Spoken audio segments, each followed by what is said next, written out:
Are rising inflation and interest rates stopping you from doing what you want to do in life? Here are 3 tips to help keep you on the path to your goals.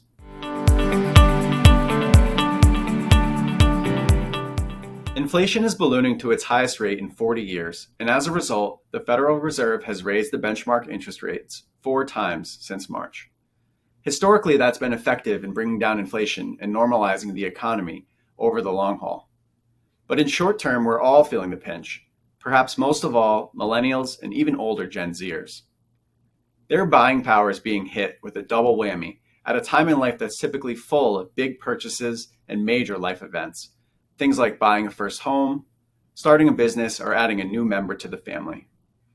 If you're in that situation yourself, here's what to do to deal with high interest rates now while also setting you on the path to live well in the future.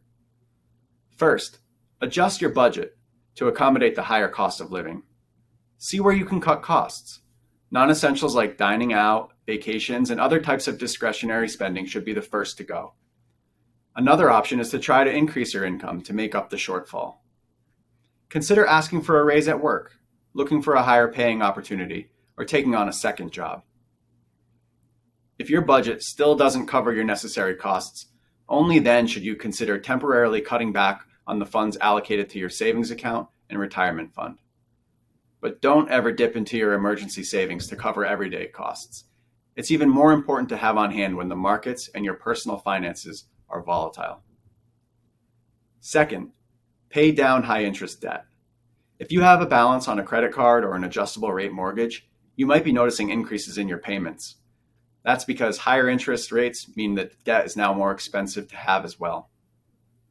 So if you have high variable interest rate debt, it may make sense to temporarily divert some of the funds you'd normally allocate to savings or retirement to pay down that debt instead. Third, manage your investments and plan for the future. Although inflation and higher interest rates are already affecting you in the short term, only time will tell if they'll prompt changes to your investment portfolio going forward.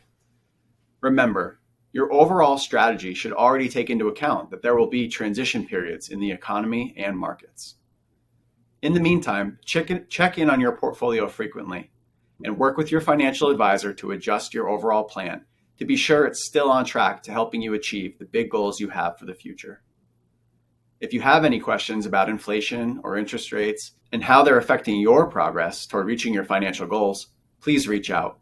We'll help you put things into perspective, and our Plan Well, Invest Well, Live Well strategic process will help put you on the path to where you want to be. Until next time, live well.